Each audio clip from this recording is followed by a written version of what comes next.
Hi guys, welcome to the digital platform of EI institute. आज की class में हम आपका क्लैट 2026 के लिए क्या कंप्लीट रोड मैप रहने वाला है उस पर हम आपका एक डिटेल डिस्कशन करने वाले हैं। आपके कितने नंबर ऑफ सब्जेक्ट हैं जो इस एग्जाम में आते हैं जिनको हम इस कोर्स में कवर करने वाले हैं। उसके बाद इसमें जो आपके सब्जेक्ट्स हैं उनमें आपके कितने अलग अलग जो टॉपिक्स हैं उनका वेटेज क्या है, और उसमें हमारा जो टाइप ऑफ क्वेश्चन है हमें किस तरीके से उसकी प्रैक्टिस करनी है, और उस प्रैक्टिस के लिए हमारी तैयारी कैसी होनी चाहिए, किस तरीके से हमें अपने 7 मंथ्स को यूटिलाइज करना है, उसके बारे में, कोर्स स्ट्रक्चर के बारे में हम एक डिटेल डिस्कशन करने वाले हैं आज की क्लास में।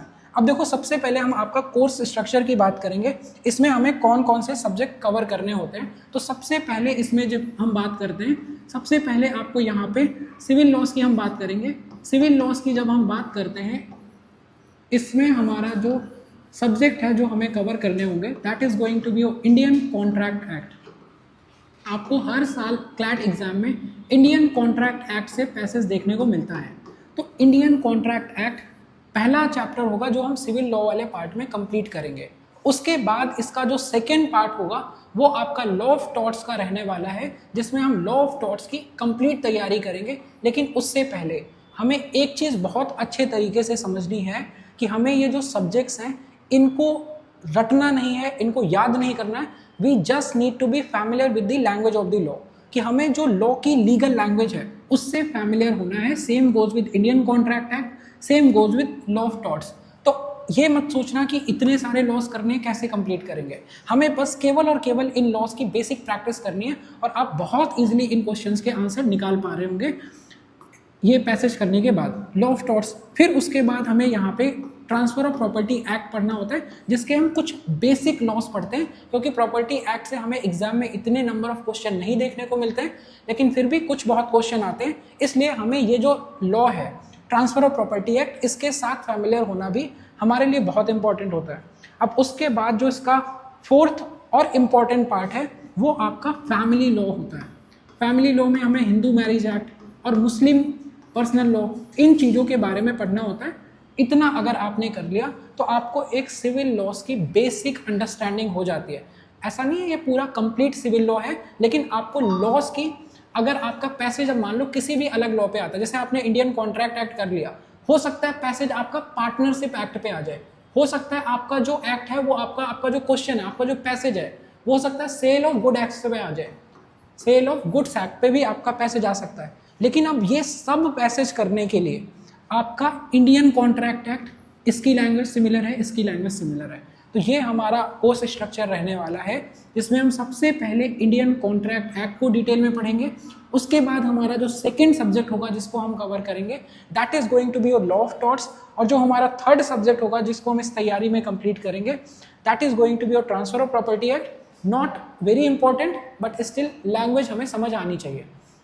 उसके बाद जब हम फैमिली लॉस की बात करते हैं तो इसमें हमारा मुस्लिम पर्सनल लॉस और उसके बाद हिंदू लॉस, हमें 2 लॉस के बारे में पढ़ना होता है, क्योंकि इसी से हमें एग्जाम में हर साल क्वेश्चन देखने को मिलते हैं।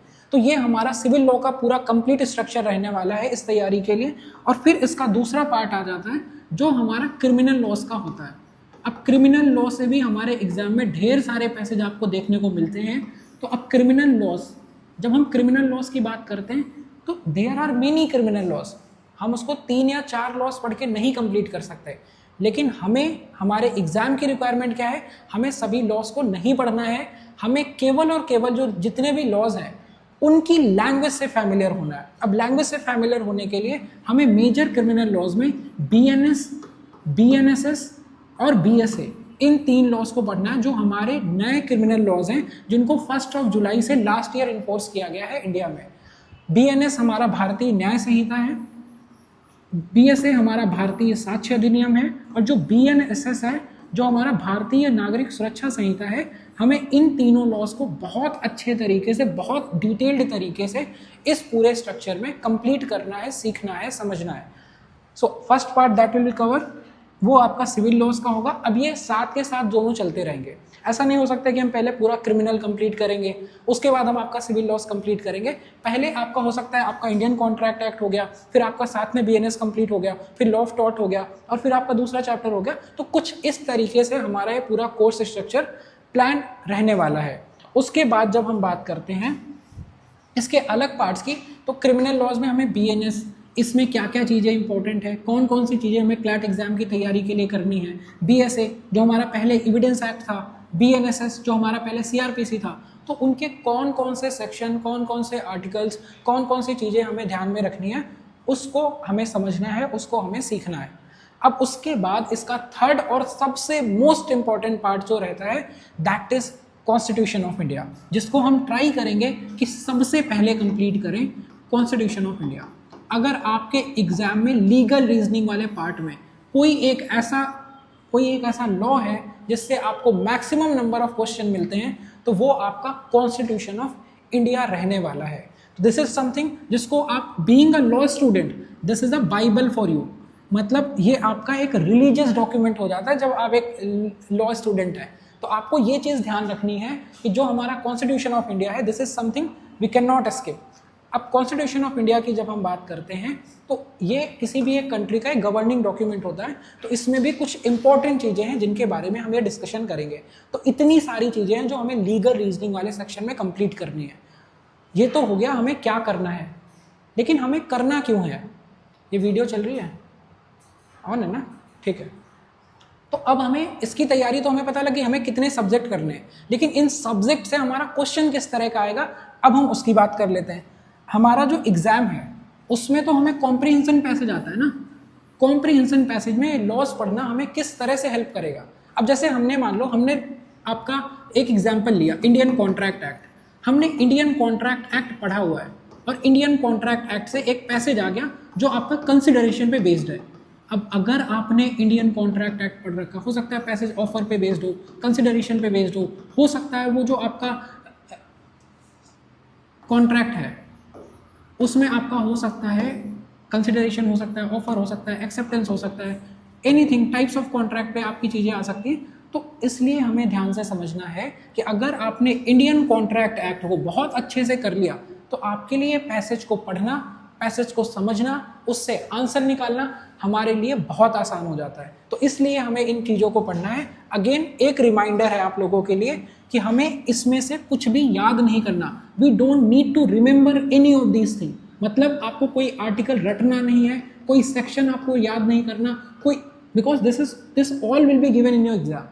अगर आप एक सिंसियर लॉ स्टूडेंट हैं तो आप उसको याद कर सकते हैं क्योंकि आपको प्रैक्टिस में हेल्प करता है, वो आपको लॉ स्कूल में हेल्प करेगा। लेकिन फॉर दिस क्लैट एग्जाम आपको ये रटना इंपॉर्टेंट नहीं है आपके लिए, आप समझ गए, क्योंकि you need to be only familiar with the legal language. जो आपको पैसेज में लैंग्वेज मिल रही है, अगर आप वो लैंग्वेज से फैमिलियर हो तो आपको सेक्शन तो वही मिलेगा, आर्टिकल तो वही मिलेगा पैसेज में, और हमें आंसर निकालना है। तो अब देखो, ये इसका पहला पार्ट हो गया जिसके बारे में हमने बात करी कि हमें क्रिमिनल लॉ, सिविल लॉज और कॉन्स्टिट्यूशन, इनकी डिटेल तैयारी करनी है। अब ये हमारी तैयारी का केवल एक पार्ट है।